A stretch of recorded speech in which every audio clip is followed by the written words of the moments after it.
बच्चों हम पढ़ रहे थे non tariff trade barriers and new protectionism. इसकी जो पहले मैंने आपको स्लाइड्स जिनका लिंक मैंने आपको दिया था इससे डिफरेंट थी, और उस कुछ चीज़ें उसमें मिसिंग थी, तो उसके लिए मैंने ये वाली नई स्लाइड भी ऐड की हैं, ये मैं आपको व्हाट्सएप कर दूंगी। और कुछ चीज़ें इसमें मिसिंग है जिस वजह से मैंने वो ली थी।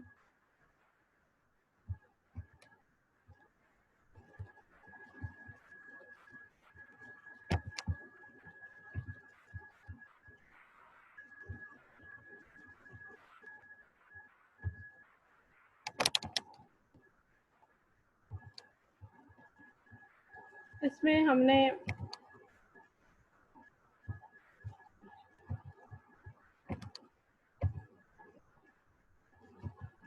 इम्पोर्ट कोटा पढ़े थे, नॉन टैरिफ ट्रेड बैरियर्स में कोटा और टैरिफ को कंपेयर किया था।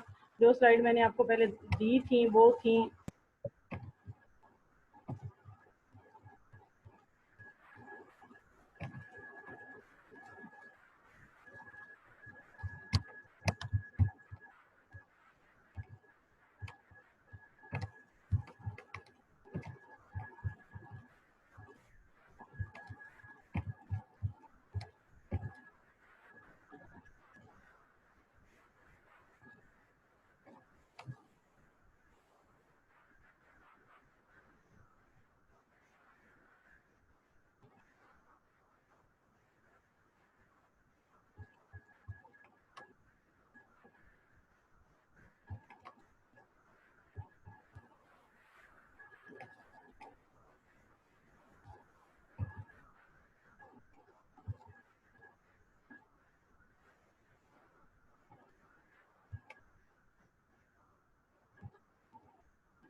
ये स्लाइड है जो मैं आपको जिनका पहले लिंक दिया है। अगर आपने इनको खोल के देखा होगा तो आप सारे बच्चों के पास ये स्लाइड्स पहले से मौजूद होंगी। इन स्लाइड्स में import Kota, voluntary export restraints and anti dumping actions हमने पढ़े थे। इन स्लाइड्स की जो बात बेहतर थी दूसरी में कि ये जो उसमें डायग्राम है, इसमें स्टेप बाय स्टेप जब हम इंपोर्ट कोटा इंप्लीमेंट करते हैं तो जो चेंजेस आती हैं वो ये देखें ब्लू लाइंस अपीयर होती हैं और आपको समझने में आसानी होती है। और दूसरा इसमें कुछ डेफिनेशन ज़्यादा क्लियर दी हुई थी। लेकिन आज अब जो हमने पॉइंट करना है वो उसमें स्लाइड में नहीं था। खैर, इन स्लाइड्स में भी आप इसको और इसको कंपेयर भी कर सकते हैं, लेकिन असल में ज़रा आप बुक है उसी से याद करेंगे तो वो ज़्यादा बेटर होगा। तो टैरिफ और उसका कंपैरिजन किया था इंपोर्ट कोटा का। और इंपोर्ट कोटा क्या था? Direct quantitative restriction on imports, जिसमें आप क्वांटिटी फिक्स कर देते हैं। टैरिफ के नतीजे में ज़रूरी नहीं कि आपकी क्वांटिटी उतनी फिक्स रहे जितनी आपने की थी। ये उसका कंपैरिजन जो सा इधर भी दिया हुआ है कि higher domestic prices and tariff अगर डिमांड इंक्रीज होती है, जबकि इंपोर्ट टैरिफ में हायर कंजम्पशन होगी ना कि प्राइस इंक्रीज करेगी। ये एग्जांपल है, इनको कंपेयर करने के लिए आपको डिमांड का राइट साइड पे ये ब्लू शिफ्ट करना पड़ता है, तो आप इसको शो कर सकते हैं कि आपकी टैरिफ और कोटा में डिफरेंस। इसके अलावा टैरिफ और कोटा में जो डिफरेंस था वो ये था कि उसमें लाइसेंस की डिस्ट्रीब्यूशन की बात थी जो कि आपको टैरिफ में नहीं करनी पड़ती। बाकी हमने इस चैप्टर में जो देखा था वो था वॉलंटेरीली अगर एक कंट्री दूसरे कंट्री को ये थ्रेट करता है कि आप अपनी एक्सपोर्ट जो सी हैं उनको रिस्ट्रिक्ट कर दें टूवर्ड आवर कंट्री, तो ये था वॉलंटरी एक्सपोर्ट रिस्ट्रेंट। हम डिफरेंट टाइप्स की ऐसी चीज़ें, ऐसे निगोशिएशंस, ऐसे एग्रीमेंट्स और ऐसी लॉज पढ़ रहे हैं जिनके अंडर किसी भी शक्ल में अगर इम्पोर्ट ट्रेड का वॉल्यूम कम होता है तो वो हम पढ़ रहे हैं। इसके अलावा हम ट्रेड बैरियर्स, हर शक्ल के trade barriers we are studying, introduction दिया हुआ है इस चैप्टर में। Technical, administrative and other regulations के हाइजीनिक फूड की अगर एक्सपोर्ट्स हैं तो उनको पैकेजिंग किस किस्म की है, लेबलिंग किस किस्म की है, हाइजीन का ख्याल रखा गया है या नहीं। तो ये सब चीज़ें भी जितनी ज़्यादा आप इस किस्म की रिक्वायरमेंट्स इंक्रीज करते चले जाते हैं आपका ट्रेड वॉल्यूम ओवरऑल कम होता चला जाता है। तो इनको कहते हैं टेक्निकल एडमिनिस्ट्रेटिव रेगुलेशन। इसके अलावा हमने पढ़ा था इंटरनेशनल कार्टल। इंटरनेशनल कार्टल ये कि डिफरेंट कंट्रीज में जो किसी भी गुड के सप्लायर हैं अगर वो किसी चीज़ को की आउटपुट या सप्लाई जो उनसे उसको रिस्ट्रिक्ट कर लें और उसकी प्राइस इंक्रीज कर लें और आपस में डिसाइड कर लें कि इससे ज़्यादा ना हम सप्लाई देंगे और प्राइसेस हम इससे कम चार्ज नहीं करेंगे, तो डोमेस्टिकली कोई भी कार्टेल बनाना जो है स्पेशली अमेरिका में इलीगल है, लेकिन इंटरनेशनल कार्टेल चूंकि किसी सिंगल कंट्री में नहीं होता तो किसी एक सिंगल कंट्री के रूल के अंदर नहीं आता। इसमें ओपेक की एग्जांपल है organisation of petroleum exporting country. तो इस तरह भी ट्रेड वॉल्यूम जैसे ऑयल कंट्री ज़्यादा डिमांड करते हैं लेकिन ओपेक कम एक्सपोर्ट करता है, तो ये भी एक तरह का ट्रेड बैरियर हो गया। इसके अलावा हमने पढ़ा था डंपिंग। डंपिंग के आगे 3 फार्म पड़ी थी और ये कि अगर डंपिंग प्रूव हो जाए तो आप उस कंट्री की इम्पोर्ट्स को एक्सपोर्ट्स को रिस्ट्रिक्ट कर सकते हैं। परसिस्टेंट डंपिंग थी, प्रीडेटरी डंपिंग, स्पोरेडिक डंपिंग। इसके अलावा हमने पढ़ा था इन केस के एक्सपोर्ट सब्सिडी। अगर किसी कंट्री में एक्सपोर्ट सब्सिडीज हों दें वो अपने एक्सपोर्टर्स को, इस चीज़ को भी एक तरह की it is the form of dumping, क्योंकि वो इंटरनेशनल मार्केट में जो कम्पीट कर रहे होते हैं सब्सिडी की बेस पे कर रहे होते हैं, ना कि अपनी एफिशिएंसी की बेस पे। तो इस तरह जो फॉरेन प्रोड्यूसर है उसको कम्पीट करने में मुश्किल पेश आती है और आपको कि वो गुड्स जो सी हैं वो एक्सपोर्ट वॉल्यूम श्रिंक हो जाता है। ये डायग्राम हमने की थी। अब चूंकि मैं इवनिंग वालों को करवा चुकी हूँ तो मुझे आपका याद नहीं आ रहा, मुझे ये बताएं कि ये जो the political economy of protectionism ये हमने कर लिया था, अभी यहाँ रहता है आपकी क्लास के लिए?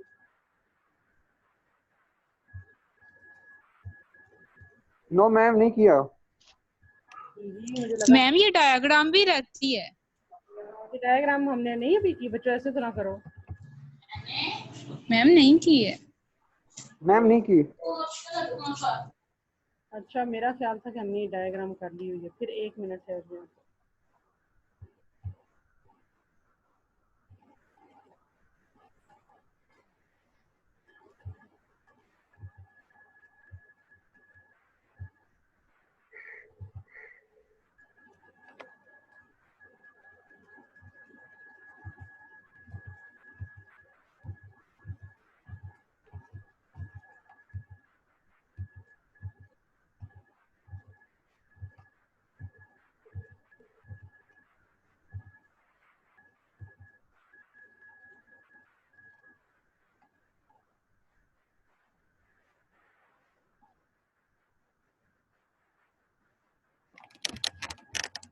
ये डायग्राम इधर आपकी जो ये वाली स्लाइड्स है आपको नज़र आ रही होंगी, इसमें ज़्यादा बेटर दी हुई है।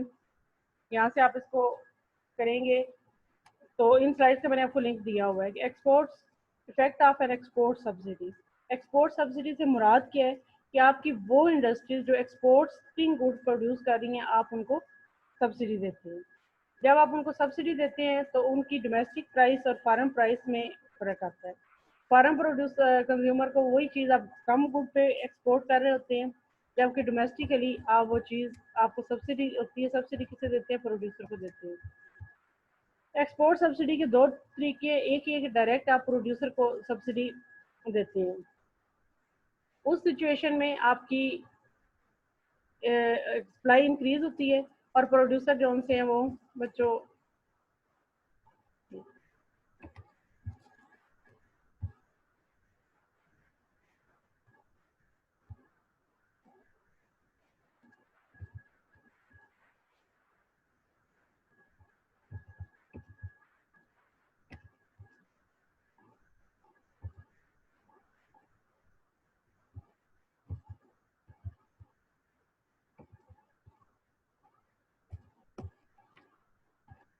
दूसरा आप ये इससे पहले कि एक्सपोर्ट सब्सिडी की हम डायग्राम करें, नेक्स्ट चैप्टर में हमने कस्टम यूनियंस करनी है। तो आपका जो टैरिफ है, कोटा है, प्लस आपकी ये एक्सपोर्ट सब्सिडी है और फिर कस्टम यूनियन, इन सब की डायग्राम इसी तरह सप्लाई एंड डिमांड कर्व है और कंज्यूमर प्रोड्यूसर सरप्लस और गवर्नमेंट रेवेन्यू में जो चीज़ कम या ज़्यादा होगी उसका जो डिफरेंस है वो है। और आपने ये बताना है कि डेट वेट लॉस हुआ या ओवरऑल वेलफेयर इंक्रीज हुई।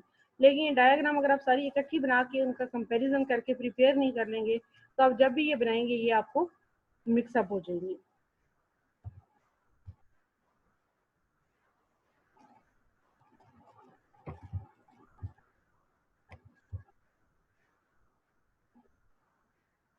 एक मिनट।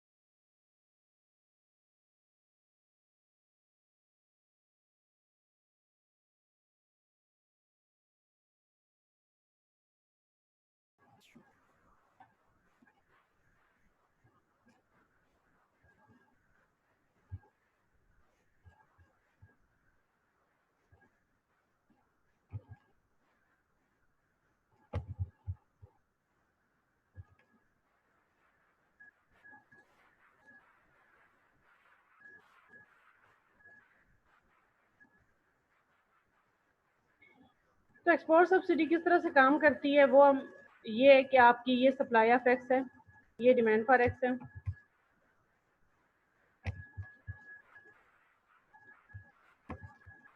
ये आपकी विदाउट ट्रेड पॉइंट है कि there is no exports and no import. ये उस नेशन की बात हो रही है जो कम्युनिटी एक्स को सप्लाई करते हैं।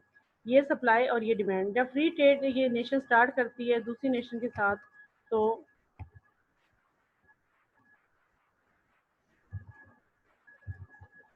इनकी फ्री ट्रेड प्राइस है $3.5, जो कि पहले 3 थी। और $3.5 ये कि जब आप उस कम्युनिटी का कुछ पोर्शन एक्सपोर्ट कर देते हैं तो जाहिर है कि डोमेस्टिक प्राइस इंक्रीज कर देती है। एक्सपोर्ट करने से पहले इस नेशन में कम्युनिटी एक्स की प्राइस 3 थी। जब उन्होंने फॉरेन को ये एक्सपोर्ट करना शुरू किया तो एक्स की प्राइस 3 to 3.5 हो गई।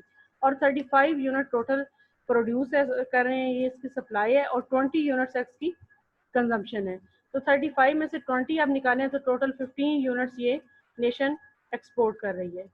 लेकिन अब ये नेशन ये डिसाइड करती है, ये गवर्नमेंट, कि हम अपनी प्रोड्यूसर्स को सब्सिडी देंगे ताकि हम अपनी एक्सपोर्ट बढ़ा सकें। तो आप पर यूनिट $0.5 सब्सिडी देते हैं। $0.5 सब्सिडी जब आप देते हैं तो डोमेस्टिक कंज्यूमर के लिए जो प्राइस होती है उस चीज़ की वो 3.5 से $4 चली गई है।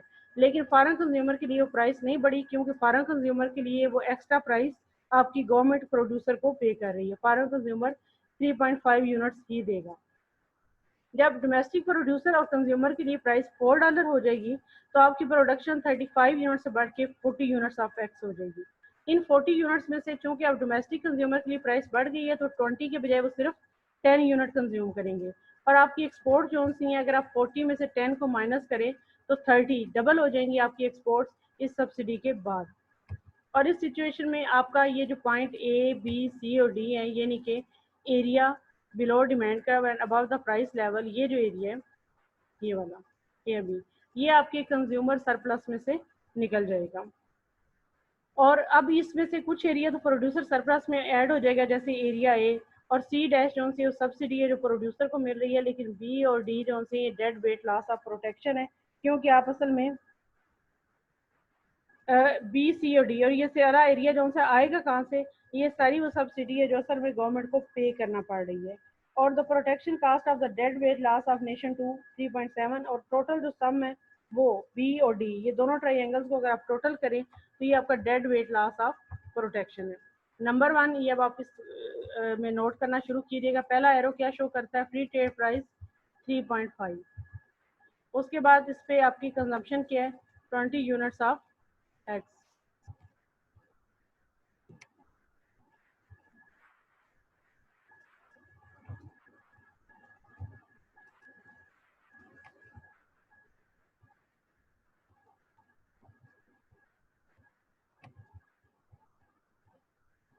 अगेन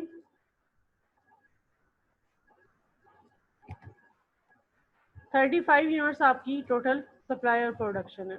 इनके दरमियान ये जो डिफरेंस है ये आपकी टोटल एक्सपोर्ट्स है।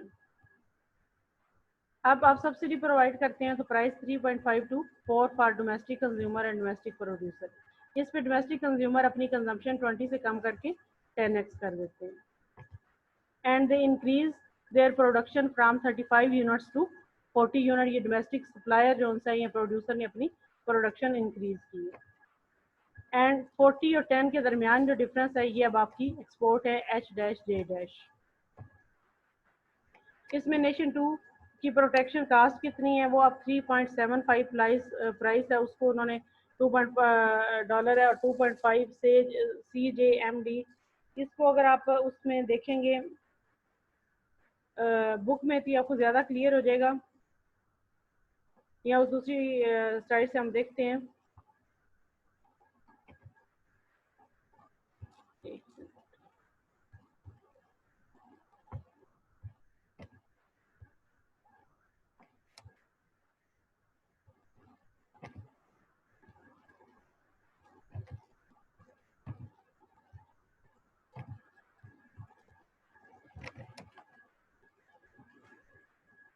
तो इसमें अगेन बी और डी जो सा वो dead weight loss of protection है। बाकी प्रोड्यूसर सरप्लस में कुछ ऐड हो जाएगा और कुछ जो सा वो कंज्यूमर सरप्लस में से कम होगा। लेकिन सब्सिडी फिर भी प्रोवाइड करने का पर्पस फिर क्या है, क्योंकि ओवरऑल गवर्नमेंट जो आपकी नेशन है इसकी वेलफेयर इंक्रीज नहीं हो रही, तो इसका पर्पज़ जो है वो ये है कि आप अपनी किसी डोमेस्टिक इंडस्ट्री को प्रोटेक्ट करना चाहते हैं या आप उसकी एक्सपोर्ट जो है वो एनहांस करना चाहते हैं, तो आप उसको सब्सिडी प्रोवाइड करते हैं। ये एक तरह से टैरिफ और कोटा से अपोजिट है कि टैरिफ और कोटा में गवर्नमेंट कुछ ना कुछ रेवेन्यू अर्न करती है, लेकिन in case of subsidy government को खुद पे करना पड़ता है। गवर्नमेंट इस इंडस्ट्री को, जो भी इंडस्ट्री एक्स है प्रोड्यूस कर रही है, उसको प्रमोट करने के लिए ये सब्सिडी इनको देती है। तो डोमेस्टिक प्रोड्यूसर का जो टोटल गेन है उसका वो कम है, जबकि जो डोमेस्टिक कंज्यूमर का लॉस है प्लस जो सब्सिडी है वो सारा कैलकुलेट किया जाए तो ज़्यादा है। तो गवर्नमेंट इसमें इस नेशन की जो कि एक्स को एक्सपोर्ट कर रही है आफ्टर द सब्सिडी आपकी वेलफेयर इंक्रीज नहीं हुई। दूसरा, आप बुक से इसको डिटेल से पढ़िएगा, वो यहाँ पे इन क्वांटिटीज़ के लिए कोई ना कोई फिगर दिए हुए हैं। वो कैलकुलेट तो खैर इस तरह से करते हैं जैसे अगर area A dash A small वाला, ये अगर इसे आप कैलकुलेट करना चाहते हैं तो आप इसे कैसे कैलकुलेट करेंगे कि कितना है। अगर इसकी मनी वैल्यू आपने निकालनी है तो आप इसको इस तरह से करेंगे। ये क्या किस चीज़ को शो कर रहा है? 10 यूनिट्स को। ये बच्चे तला आप क्या कहना चाहते हो? तो ये 10 यूनिट्स हैं, तो इधर यहाँ पे ये 3.5 to 4 है, तो ये $0.5 बनते हैं। 0.5 का आप 10 से मल्टीप्लाई करेंगे तो जो आपके पास आंसर आएगा वो आपका ये इस एरिया का असल में तो एरिया निकल आएगा, लेकिन एरिया की बजाय ये इसकी डॉलर वैल्यू निकल आएगी जो आपको ये बताएगी कि कंज्यूमर सरप्लस में कितना इजाफा हुआ है और कितनी कमी हुई है। अगर ये जो ट्राई एंगल है बी डैश, इसका आप निकालना चाहें तो इसका तरीका फिर वही होगा 10 to 20। 10 यूनिट्स ऑफ एक्स है, यहाँ पे ये 3.5 to 4 में जो डिफरेंस आया है वो 0.5, तो उससे आप मल्टीप्लाई करें। जब आप इस 0.5 को इस 10 से मल्टीप्लाई करेंगे तो जो आपके पास आंसर आएगा वो इधर स्क्वायर का, इस रेक्टेंगल का एरिया आपके पास आएगा। लेकिन चूंकि आपको इसमें से ट्राई एंगल का चाहिए, तो जब वो आपके पास आ जाएगा तो आप उसको 2 पे डिवाइड करें तो आपके पास बी डैश सिर्फ आ जाएगा। ट्राई एंगल का एरिया यूं। कोई भी बच्चा बुक में दी हुई कैलकुलेशन करना चाहता हो तो आप इस सारी को करके देख सकते हैं, और उनका रिजल्ट कोई भी आपको प्रॉब्लम आप कल तक तैयार रखिएगा, मैं आपको ये कैलकुलेशन करवा के भी दिखा दूंगी।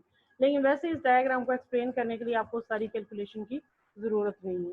तो एक्सपोर्ट सब्सिडी भी एक तरह के ट्रेड बैरियर्स में आती है, क्योंकि दूसरे कंट्री की प्रोडक्शन कम करती है। चलो आपकी कुछ ना कुछ एक्सपोर्ट जो है इनको इंक्रीज करती हैं, और इसका ओवरऑल वेलफेयर इफेक्ट जो है वो कम है, क्योंकि ये प्रोडक्शन को फॉरेन जो एफिशिएंट प्रोड्यूसर था उससे लेके आपका डोमेस्टिक प्रोड्यूसर जो इनएफिशिएंट है, मतलब इनएफिशिएंट तो नहीं लेकिन इतना एफिशिएंट नहीं कि 3.5 पे उतनी एक्सपोर्ट दे सके, आप उसको आर्टिफिशियली प्रोटेक्ट करके वो इंक्रीज कर रही है। इसके अलावा इसका एक नुकसान ये होगा कि अगर ये नेशन एक लार्ज नेशन हो तो इसकी टर्म्स ऑफ ट्रेड डिक्रीज होगी। टर्म्स ऑफ ट्रेड होती क्या है कि ratio of price of export to import, हम आगे पढ़ेंगे फिर इसको हम डिटेल में देखेंगे। तो ये सारे different types of trade barriers, यहाँ उसे कह लें कि प्रोटेक्शनिज्म पढ़ने के बाद अब एक क्वेश्चन है इसके लिए, पॉलिटिकल इकोनॉमी ऑफ प्रोटेक्शनिज्म, कि हम शुरू से ये बात पढ़ रहे हैं free trade is always better than restricted trade, लेकिन फिर भी इन वन और अदर फॉर्म किसी ना किसी शक्ल में हर कंट्री अपनी ट्रेड पे रिस्ट्रिक्ट करता है, उसको ओपनली या फ्री ट्रेड नहीं ऑप्ट करता। तो फिर उसमें आर्ग्यूमेंट है हर कंट्री में, या economist person to person vary करते हैं कि हाँ जी इस तरह तो प्रोटेक्शनिज्म जायज़ है कि इस तरह से ट्रेड को रिस्ट्रिक्ट करना इज ओके और इस तरह इट्स नॉट ओके। तो ये डिफरेंट किस्म के आर्ग्यूमेंट्स को डिस्कस किया हुआ है। कुछ तो लिखा हुआ है बिल्कुल फाल्सियस, मतलब बिल्कुल wrong arguments for the protection, जो इकोनॉमिकली आप उनको जस्टिफाई नहीं कर पाते। कुछ जो से हैं वो जस्टिफाइड आर्ग्यूमेंट्स है फॉर प्रोटेक्शनिज्म।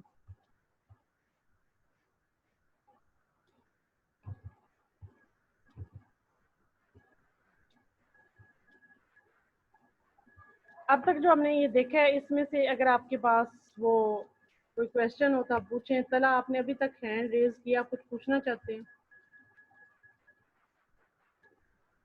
कोई भी बच्चा इसमें से कोई क्वेश्चन पूछना चाहता हो तो पूछें, और बच्चों चैट में अपने रोल नंबर सब बच्चे एंटर कर दें।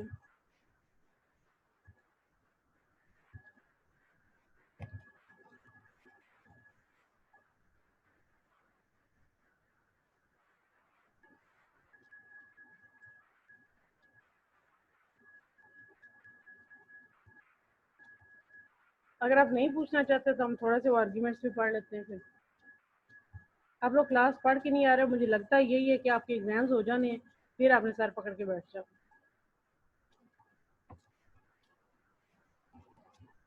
अस्सलाम वालेकुम मैम। वालेकुम अस्सलाम। मैम जी क्या हाल चाल है? हाँ जी, आप ठीक हाल चाल है, पूछें आप क्या मैम हाल जी, चाल है। मैम जी वो पेपर मैम जी आप ऑनलाइन ही ले लें। बच्चे ये मैंने डिसाइड तो नहीं करना, ये तो यूनिवर्सिटी मैनेजमेंट डिसाइड करेगी ना। तो मैडम जी वो ना सिलेबस इतना ज्यादा हो गया, तो मैडम जी वो दुकान पे भी टाइम देना पड़ता है, वो ईद के दिन आ रहे हैं, तो मैडम जी थोड़ा सा मसला हो रहा है। बच्चे आपके पेपर जो से वो ईद के दिनों में नहीं होने वाले, ये सेमेस्टर हो सकता है 31 अगस्त तक ये लोग चलाएं और आपका कोर्स बढ़ता चला जाए। आप इसको जितना आसान समझ रहे हैं, ये मुझे लग रहा है कि आम सेमेस्टर जो हम पढ़ते हैं उससे भी मुश्किल होगा। मैडम जी इसमें तो हमारी तो फिर कोई गलती नहीं है ना। नहीं बच्चे, इसमें मेरी भी ये तो कोई ज्यादा। गलती नहीं है, ये तो यूनिवर्सिटी मैनेजमेंट है, जो मे भी कि उनको ये लग रहा हो आप उन्हें एक्सपोर्ट करें बजाय इसके कि आप उनकी जो गुड्स हैं उन पे रिस्ट्रिक्शन लगाएं। एक और जिसको फाल्सिस आर्ग्यूमेंट इधर कहा गया वो ये है साइंटिफिक टेरर। और ये इस तरह की जो टर्मिनोलॉजी जगह जगह आती हैं, फॉर एग्जांपल अगर आपके एग्जाम्स ऑनलाइन होते हैं तो उसमें तो इसी तरह के एमसीक्यूज होंगे, मतलब एक्सप्लेन या शॉर्ट क्वेश्चन है साइंटिफिक टेरिफ क्या है, तो आपको तो याद ही नहीं आना कि पूरी बुक में साइंटिफिक टेरिफ पढ़ा कहाँ था। तो scientific tariff is a tariff which make the prices of domestic goods equal to imported goods. कि जो कंट्रीज ये टैरिफ लगाते हैं उनका ये कहना है कि हम इंपोर्ट्स को रिस्ट्रिक्ट नहीं कर रहे हैं, हम सिर्फ इंपोर्ट्स की प्राइसेस जो सी हैं और डोमेस्टिक गुड्स के बराबर करना चाह रहे हैं, ताकि ऐसा ना हो कि इंपोर्ट्स चीपर हो और हमारी डोमेस्टिक बनी गुड्स सोल्ड ना हो, तो हम उन गुड्स की प्राइसेस इक्वल कर देते हैं टैरिफ लगा के। लेकिन इसमें जो इसके खिलाफ आर्ग्यूमेंट है ये कि ये भी ठीक नहीं है। वो इस तरह से कि हम शुरू से पढ़ रहे हैं कि ट्रेड किस चीज़ पे बेस करती है। ट्रेड बेस करती है प्राइस डिफरेंसेस पे। जब आप टैरिफ लगा के प्राइस डिफरेंस ही खत्म कर देंगे तो फिर पीछे ट्रेड की तो कोई ज़रूरत ही नहीं रह जाती। So scientific tariff is also a false argument for the protectionism. अब मैं अगर एमसीक्यू में पूछूं कि scientific tariff is a false argument और it is a true argument, तो आपको बिल्कुल याद नहीं आना। ये मैं सिर्फ इस चैप्टर की बात कर रही हूँ, पीछे इस तरह की बेशुमार चीज़ें गुजरी हैं। इसके अलावा एक और प्रोटेक्शन का आर्ग्यूमेंट है कि we want to reduce domestic unemployment so we restrict imports. अगर आपकी कंट्री में अनएम्प्लॉयमेंट है तो हम उसको कम करने के लिए इंपोर्ट्स को रिस्ट्रिक्ट कर रहे हैं। Secondly, to cure a deficit in the nation balance of payment, कि हमारे बैलेंस ऑफ पेमेंट में डेफिसिट आ रहा है जिसको हम खत्म करने के लिए इंपोर्ट्स पे रिस्ट्रिक्शन लगा रहे हैं। बट ये दोनों क्वेश्चन जो आर्ग्यूमेंट्स हैं इनको इसलिए पास या इकोनॉमिकली इतना वैलिड नहीं समझा जाता कि आप प्रोटेक्शन लगाएंगे तो आप इंपोर्ट सब्सिट्यूट जो उनसे हैं वो उनकी प्रोडक्शन इंक्रीज होगी, तो आप दूसरे कंट्रीज की इंपोर्ट्स पर जब आप रिस्ट्रिक्शन लगाएंगे तो वो आपकी एक्सपोर्ट्स पर लगा देंगे और अल्टीमेटली आपको कोई फायदा होगा नहीं। दूसरी और आपके बैलेंस ऑफ पेमेंट भी मजीद खराब होगा। तो अनएम्प्लॉयमेंट और बैलेंस ऑफ पेमेंट एक तरह से डोमेस्टिक फिनोमेना है। उसके लिए आप इंटरनेशनल ट्रेड का पैटर्न खराब करने के लिए बेहतर ये है कि आप डोमेस्टिकली जो पॉलिसी है फिजिकल और मॉनेटरी पॉलिसी उनको यूज करें इसको खत्म करने के लिए। एंड नेक्स्ट है क्वालिफाइड आर्ग्यूमेंट। एक आर्ग्यूमेंट है जिसको बहुत से इकोनॉमिस्ट जो से हैं वो मतलब डिफेंड करते हैं, वो है infant industry argument. Infant industry argument mean कि अगर आपकी कोई ऐसी इंडस्ट्री है जो आप ये समझते हैं कि फ्यूचर में उसमें पोटेंशियल है, वो आपको बहुत ज़्यादा प्रॉफिट दे सकती है, लेकिन फिलहाल चूंकि इंडस्ट्री नहीं स्टार्ट हुई है और अपने पाँव पे नहीं खड़ी हो पा रही, तो इन द बिगिनिंग जब तक वो इन्फेंट है आप उसको प्रोटेक्शन दें ताकि वो इंडस्ट्री जो सी है अपना profit economies of scale achieve कर ले, और after the achieving the economies of scale वो अपने जो भी उस पर आपके सब्सिडी आपने दी थी, जो भी प्रॉब्लम था आपने ट्रेड रिस्ट्रिक्ट की थी, तो वो आपका उस दौरान जो भी खर्चा आया है, जो भी एक्सपेंसेस थे उनको फुलफिल कर सके। तो टेम्पोरेरी ट्रेड प्रोटेक्शन। लेकिन इसमें वैसे प्रॉब्लम ये है कि एक तो ये डिसाइड करना कि इंडस्ट्री वाकई जब ग्रोन अप होगी तो आपके जितना भी मनी थी वो रिटर्न कर सकेगी। दूसरा ये कि क्या इंडस्ट्री वाकई फ्यूचर में आपको प्रॉफिट देगी। तीसरा ये कि क्या इंडस्ट्री जो सी है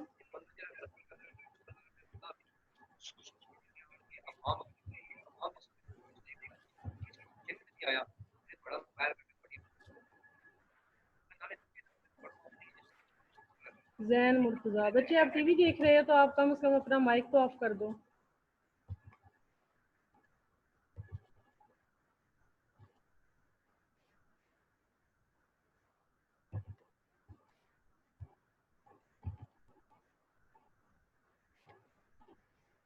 इसके अलावा दूसरा, जब आप इंडस्ट्री को आइडेंटिफाई करके एक दफ़ा उसको इन्फ्लुएंसी वाला आप सब्सिडी देते हैं, आप प्रोटेक्शन देते हैं, तो बाद में प्रोटेक्शन वापस लेना काफ़ी मुश्किल हो जाता है।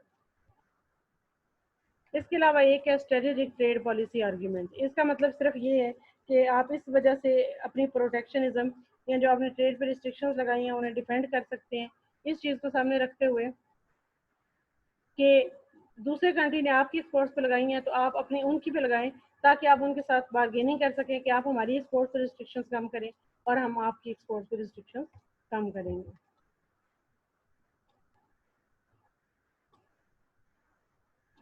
लेकिन इसमें वंस अगेन आप एंड पे डिसाइड नहीं कर पाते किसका फ़ायदा होगा। ये भी हो सकता है कोई रिटेलिएशन जो सी है, मतलब रिटेलिएशन होता है कि अगर दूसरे कंट्रीज जो से हैं उनका रिस्ट्रिक्शन इतनी ज़्यादा बढ़ जाए कि बजाय फ़ायदा होने के आपको नुकसान हो जाए। अगेन इवनिंग में तो यूरो का अराउंड भी पढ़ चुके हैं, मुझे लगता है आपकी पिछली दफ़ा फ्राइडे को शायद क्लास एक हुई थी इस वजह से। तो यूरो का अराउंड और WTO का इंट्रोडक्शन हम कल पढ़ेंगे और कल हमने नेक्स्ट चैप्टर भी स्टार्ट कर रहे हैं। वंस अगेन मैं आपसे ये कह रही हूँ कि याद करें या ना करें, एक दफ़ा जो पढ़ना होता है वो पढ़ के आया करें, और जो हम पढ़ चुके होते हैं उसको एक दफ़ा बुक से रीड आउट ज़रूर कर लिया करें, वरना जैसा कि आपके मिड नहीं हुए और आपका सारे एग्जाम फाइनल मिला के होंगे तो आपको बच्चों बहुत प्रॉब्लम होगी। कोई क्वेश्चन? अदरवाइज हमारी क्लास का टाइम ख़त्म होने वाला है।